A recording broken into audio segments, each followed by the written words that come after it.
पश्चिम बंगाल की राजनीति में एक बड़ा अपडेट सामने आया है। ऑल इंडिया तृणमूल कांग्रेस ने विधानसभा चुनाव के लिए 291 उम्मीदवारों की सूची जारी कर दी है और इसी के साथ एक हाई प्रोफाइल मुकाबले की तस्वीर भी साफ हो गई है। मुख्यमंत्री ममता बनर्जी भवानीपुर सीट से चुनाव लड़ेंगी, जहां उनका मुकाबला हो सकता है विधानसभा में नेता प्रतिपक्ष सुवेंदु अधिकारी से। तो आखिर इस लिस्ट के क्या मायने हैं और भवानीपुर की ये सीट क्यों बन गई है सबसे बड़ी चर्चा का केंद्र, देखिए हमारी ये खास रिपोर्ट। पश्चिम बंगाल विधानसभा चुनाव से पहले ऑल इंडिया तृणमूल कांग्रेस ने अपने 291 उम्मीदवारों के नामों का ऐलान कर दिया है। इस लिस्ट में कई बड़े बदलाव देखने को मिल रहे हैं। नए चेहरों को मौका, कुछ पुराने नेताओं की छुट्टी, युवाओं और महिलाओं को प्राथमिकता। राजनीतिक तौर पर इसे एक रणनीतिक कदम माना जा रहा है, जिसके जरिए पार्टी नए वोटर्स तक पहुँच बनाना चाहती है। तो साफ है कि उम्मीदवारों की ये लिस्ट सिर्फ नामों का ऐलान नहीं, बल्कि एक राजनीतिक संदेश भी है। এটা আমাদের লিস্ট। আমরা হাফ হাফ করে কাকের তীর্থের কাকের মতো বসে থাকি না, যে যারা সিট পেল না তাদের কখন টিকিট দেবো, তাই আধা আধি করি না।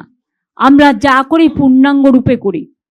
अब रुक करते हैं उस सीट की जहां इस चुनाव का सबसे बड़ा मुकाबला देखने को मिल सकता है, भवानीपुर सीट। कोलकाता की भवानीपुर सीट हमेशा से हाई प्रोफाइल रही है। शहरी वोटर्स, राजनीतिक जागरूकता, मीडिया की नजर, यहीं से ममता बनर्जी चुनाव लड़ने जा रही हैं और उनके सामने हो सकते हैं सुवेंदु अधिकारी। ऐसे में ये सीट पूरे राज्य के चुनावी रुझान को प्रभावित कर सकती है। अब सवाल ये है कि ये मुकाबला इतना अहम क्यों माना जा रहा है। समझते हैं दोनों नेताओं की राजनीतिक पृष्ठभूमि।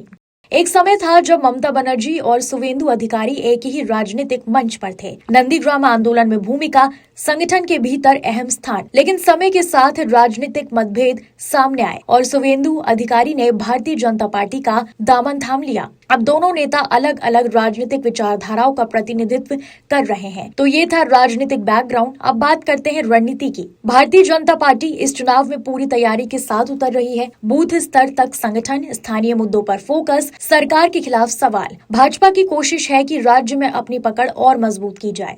वहीं ऑल इंडिया तृणमूल कांग्रेस अपनी पारंपरिक रणनीति के साथ आगे बढ़ रही है। लोकल कनेक्शन, महिला वोट बैंक, ग्रामीण समर्थन। ममता बनर्जी का फोकस अपने मौजूदा समर्थन को बनाए रखने पर है। रणनीति के बाद अब नजर डालते हैं आंकड़ों पर। पिछले चुनाव में टीएमसी को बढ़त, बीजेपी का तेजी से उभार, वोट शेयर में अंतर कम। इस बार मुकाबला और ज्यादा संतुलित माना जा रहा है। तो क्या कहती है ग्राउंड रिपोर्ट और किसके पक्ष में जा सकता है चुनाव? संभावनाएं तीन तरह की मानी जा रही हैं। टीएमसी की बढ़त कायम, कड़ा मुकाबला, बीजेपी को फायदा। कुल मिलाकर पश्चिम बंगाल का ये चुनाव काफी अहम होने जा रहा है, जहां भवानीपुर सीट राजनीतिक केंद्र बन चुकी है। अब देखना होगा कि ममता बनर्जी अपनी पकड़ बनाए रखती हैं या सुवेंदु अधिकारी नया समीकरण तैयार करते हैं।